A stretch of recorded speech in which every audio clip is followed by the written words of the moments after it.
Hola, pues voy a hablar de hiperpotasemia en el síndrome cardiorrenal. Esos son mis conflictos de interés y sobre todo tenemos que tener en cuenta que la hiperpotasemia es frecuente en la población general hasta un 3%, de población general con hipertensión resistente de un 8 a un 17%, los pacientes hemodializados hasta un 25%, los pacientes diabéticos hasta un 17% y los pacientes con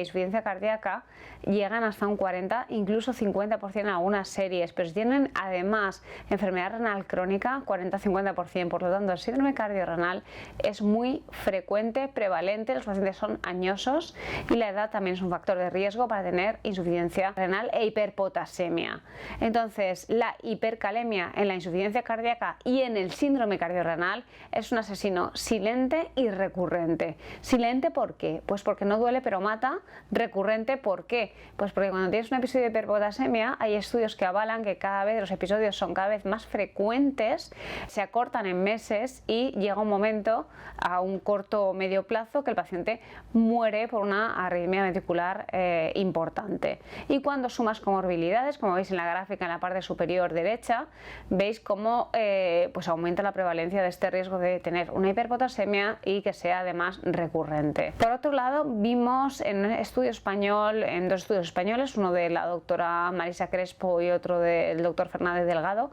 vemos como la principal causa para no poner un antagonista al receptor mineralocorticoide y no titular las dosis de los inhibidores del sistema renina-angiotensina-aldosterona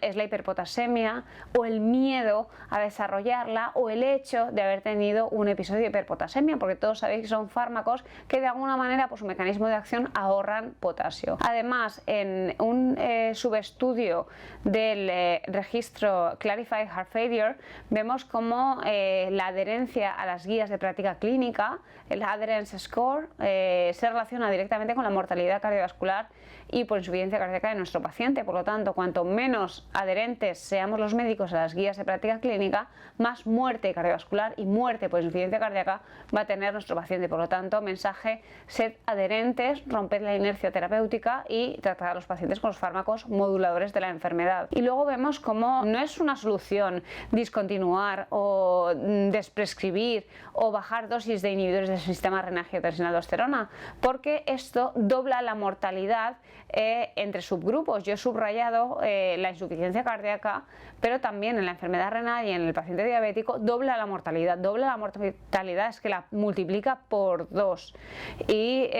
además después de un evento de hipercalemia es muy frecuente discontinuar o suprimir esta medicación y aumenta mucho más el riesgo de muerte por insuficiencia cardíaca. Aquí tiene un papel fundamental los nuevos quelantes del potasio o potassium binders, que son el ciclosilicato de sodio de circonio con su estructura cristalina que empieza a actuar al principio del tracto digestivo superior, por eso su inicio de acción en 1 o 2 horas y su buena tolerabilidad y su baja interacción con fármacos, y el patiromer, que es como un polímero modificado mucho más moderno que actúa a nivel de colon distal y son unas microesferas. El ciclosilicato de sodio de circonio es una estructura cristalina con alta afinidad de potasio y el polímero modificado de patiromer son microesferas que actúan a nivel de colon distal, tienen un poquito más de interacciones con fármacos y producen un poco más de estreñimiento y molestias digestivas. Y luego, hablando de guías, vemos como ya tenemos totalmente interiorizado que los 4 pilares, cuanto antes mejor, lo más rápido mejor. No lo pongo aquí, pero el estudio Strong-HF lo corrobora. Tenemos que poner dosis bajas de los 4 pilares lo antes mejor, y luego las guías de la AHA, de la Heart Failure American Society, de la ACC en 2022 ya nos dicen que estos quelantes de potasio tienen una indicación 2B y además que no recomiendan dietas no cardiosaludables bajas en potasio y tampoco mencionan los diuréticos para tratar la hiperpotasemia. Por lo tanto, luego hemos visto cómo hay diferentes consensos. Este consenso sobre el abordaje de la hiperpotasemia lo he puesto porque es de la Sociedad Española de Nefrología, de las SEMES, de Urgencias y Emergencias, de la Sociedad Española de Endocrinología y Nutrición, de la Sociedad Española de Medicina Interna y de la Sociedad Española de Cardiología, y lo que nos plantean son 2 entornos: el entorno de consultas externas y el entorno de urgencias o el entorno sintomático. Y sobre todo he resaltado en la diapositiva el hecho de que hay que eliminar potasio del cuerpo y sobre todo si hay que hacerlo de forma rápida y en hipercalemia más aguda o que tengamos más prisa, pues el ciclosilicato de sodio y circonio añadido a las medidas de reducción de potasio habitual en urgencias, pues es muy eficaz y es seguro. Ya acabando, en 2021 las guías de la Europea de Cardiología y todos los consensos dicen lo mismo, que a partir de 5,1 en un paciente que no lleva inhibidores del sistema renina-angiotensina aldosterona y que los necesite por tener un síndrome cardiorrenal, por ser diabético, hipertensión arterial resistente o por tener una insuficiencia cardíaca con fracción de eyección reducida, tenemos que poner estos fármacos, si no los llevan, titularlos si los llevan y en ese caso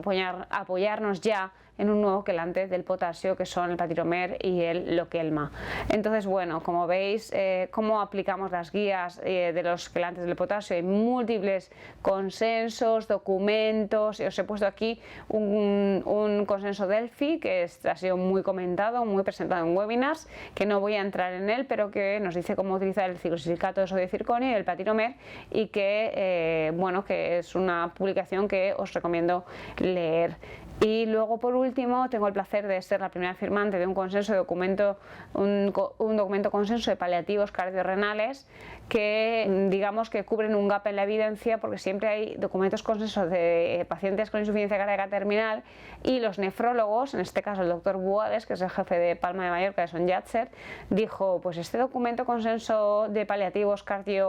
de insuficiencia cardíaca no es del todo aplicable al paciente cardiorrenal. Por lo tanto, sin entrar mucho en este documento de consenso, porque son píldoras de oro de 5 minutos, os recomiendo leerlo, porque el paciente cardiorrenal, los fármacos que vamos a utilizar para paliar sus síntomas en un estadio terminal y para decidir un no dializo más o un stop de tratamiento, serán diferentes y adaptados a cada paciente, y esto va un poco en la línea de la medicina holística. Los quelantes del potasio son coste efectivos. Hay estudios con ciclosilicato de sodio y circonio, que es Lokelma, y con Patiromer en España, que veis en la diapositiva y podéis leer con detenimiento porque están las referencias. Y luego, como conclusiones, pues la hiperpotasemia es prevalente en pacientes con insuficiencia cardíaca, en los pacientes añosos, enfermedad renal crónica y diabetes. Debemos reconocerlo como una entidad tratable y prevenible, y debemos ser proactivos a prevenir sobre todo las recurrencias una vez establecida,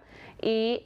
los niveles del sistema renina-angiotensina aldosterona modulan la enfermedad. No tenemos que suprimirlo, no tenemos que bajarlos después de un episodio de hiperpotasemia. Tenemos que usar los nuevos quelantes del potasio porque nos permiten esta optimización de tratamientos, y necesitamos más ensayos clínicos randomizados y estudios de evidencia real. Y bueno, simplemente decir que el Kaizen es una palabra japonesa que significa un cambio para una mejoría constante y un beneficio constante, en este caso de nuestro paciente cardiorrenal. Por último, una frase de Walt Disney, que los grandes logros de una persona generalmente dependen de muchas manos, de muchos corazones y de muchas mentes. Muchas gracias.